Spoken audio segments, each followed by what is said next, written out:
बहुत short notice पे आप लोग यहाँ पहुँचे, इसके लिए मैं आप सबका आभार व्यक्त करता हूँ। अभी आज अलीगढ़ किस वजह से मुझे आना पड़ा है और आपसे जब मैं अपनी बात रखता हूँ तो उसमें दो महत्वपूर्ण बिंदु ये हैं। पहला, उत्तर प्रदेश में जिस तरह की कानून व्यवस्था और उस कानून व्यवस्था में दलितों, पिछड़ों, मुसलमानों, अन्य धार्मिक अल्पसंख्यकों पर जिस तरह का हमला लगातार हो रहा है, आरोपी एसी के कमरे में सो रहे हैं और पीड़ित जो है न्याय के लिए गली गली चक्कर काट रहा है और न्याय नहीं मिल रहा। रोज उत्तर प्रदेश में बहन बेटियों का अपमान हो रहा है, मारा जा रहा है, जलाया जा रहा है, कमजोर वर्गों को पेड़ पे लटकाया जा रहा है मार मार के। कोई इनको पूछने वाला नहीं, कोई सुनने वाला नहीं। कुछ दिनों पहले ऐसी एक घटना यहाँ हमारे पार्टी के सम्मानित राष्ट्रीय कोर कमेटी के साथी पूर्व मंत्री चौधरी महेंद्र सिंह जी और उनके परिवार के साथ भी इस तरह की घटना घटित हुई। उल्टा किस दबाव में, हालांकि मैं तो ये मानता हूं कि पुलिस को किसी का दबाव नहीं लेना चाहिए, उनको न्याय संगत काम करना चाहिए।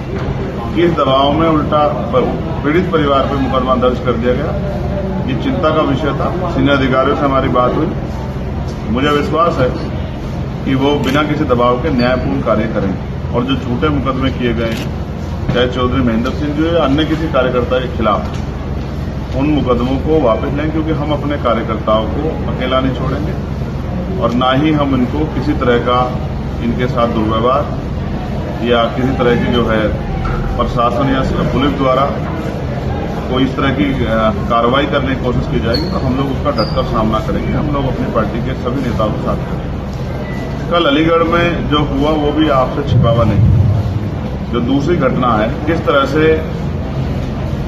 3 मुस्लिम बच्चों को पीटा गया, ये भी 4, और ये भी एक सच है कि उन्होंने अपने कागज भी दिखाए, जहां से वो लेके आए वहां की पर्ची भी दिखाई। वो खुद में मीट व्यापारी, ये बात भी उन्होंने सबके सामने रखी। लेकिन फिर भी एक भीड़ ने जिस तरह से उनके ऊपर टूट पड़कर, और उनकी हालत देखने के लिए भी मैं जाने वाला हूं। अभी जब हम सीधे जा रहे थे तो पता लगा था कि डॉक्टर उनको चेक कर रहे हैं, इसलिए मैंने सोचा कि थोड़ा सा रुक जाते हैं। उनके सरों पर जिस तरह के घाव हैं, जिस तरह मुझे पार्टी के पदाधिकारी द्वारा बताया गया, उनके बॉडी पर जिस तरह के निशान है, जिस तरह की मारपीट उनसे की गई, मैं ये मानता हूं कि ये कानून व्यवस्था पे एक बहुत बड़ा धब्बा है। ये भी बताया गया कि पुलिस की मौजूदगी में सब चीजें हुई।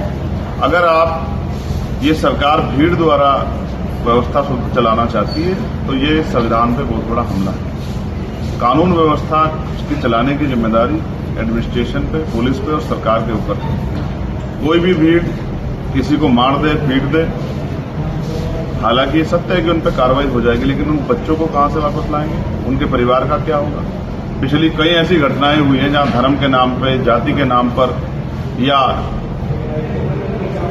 मीट के नाम पे लोगों की हत्या हुई है। हमारी पार्टी, हमारा संगठन इस बात से सहमत नहीं है। मैं उस घटना का पुरजोर विरोध करता हूं और उन परिवार के साथियों से जाकर मिलूंगा, उनके इलाज की जानकारी लूंगा और क्या कार्रवाई प्रशासन उसमें कर रहा है, पुलिस कर, इसकी भी जानकारी लूंगा। और जो आरोपी हैं उन पर सख्त से सख्त कार्रवाई की जाए, इसके लिए भी जो है पुलिस प्रशासन से और सरकार से मांग करूंगा, क्योंकि आज उनके साथ है, कल किसी और के साथ होगा। अगर हमने इस हिंसा को नहीं रोका, भीड़ द्वारा जो भीड़ की शक्ल में जो हिंसा की जा रही है, इसको नहीं रोका, तो कल किसी की भी जान को नुकसान हो सकता है। आप भी पत्रकार साथी हैं, आप भी जनता की आवाज उठाते हैं। किसी दबंग को, किसी सामंत को पसंद नहीं आया तो आप पे भी हमला कर सकता है। तो ये लोकतंत्र और संविधान पे जो हमला है, इस पे चुप रहना, इसको बढ़ावा देना। इसलिए दोनों घटनाएं चिंता का विषय है और हमारी पार्टी का स्टैंड है कि हम किसी भी अन्याय पर चुप नहीं रहते। हम इस अन्याय का मुकाबला करेंगे, सड़कों पे करना पड़ा सड़कों पे, और जब पार्लियामेंट चलेगी, पार्लियामेंट में भी इस अन्याय के खिलाफ हम लोग जोर शोर से आवाज उठाएंगे। हमारा जो धर्म है वो संविधान है, संविधान के आधार पर प्रदेश और देश चलना चाहिए। कानून व्यवस्था अच्छी होनी चाहिए, रोटी कपड़ा मकान की व्यवस्था होनी चाहिए, अच्छे इलाज की व्यवस्था होनी चाहिए, जो कि उत्तर प्रदेश में तो दिखाई नहीं दे रहा।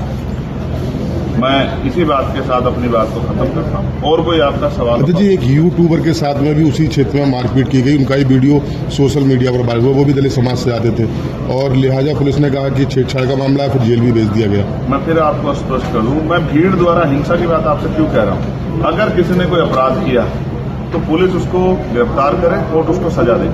लेकिन सोचे कल अगर कोई और जो है इस अपराध को, इस तरह के अपराध को किसी पर आरोप लगा के, क्या आरोप लगा के आप किसी को पीटने का ठेकेदारी ले सकते हैं? आपने आरोप लगाया, आप कोर्ट है क्या? आप पुलिस है क्या?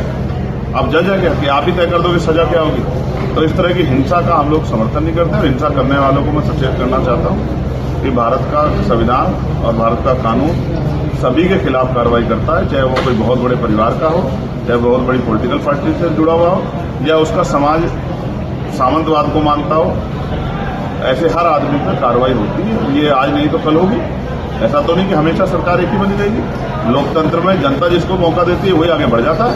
हमने इन दलों को पिछड़ते भी देखा है। तो अब जनता आजाद समाज पार्टी की तरफ भी देख रही है। आजाद समाज पार्टी का 2 सीटों पर लड़के एक सांसद ही बना है।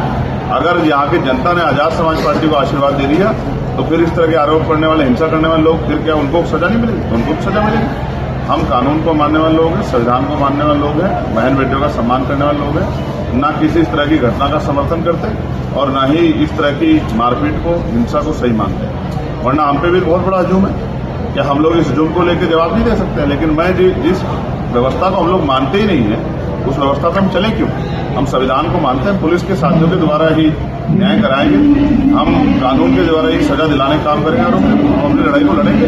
लेकिन जिस तरह गरीबों की बेटियों पर, गरीबों की जमीन पे सामंतियों की निगाह है, ये सोच उनको बदलनी पड़ेगी। ना हम अपनी जमीन को जाने देंगे, ना हम अपनी बेटियों के सम्मान से किसी को खेलने देंगे। ये बात सब लोग सामंती समझेंगे।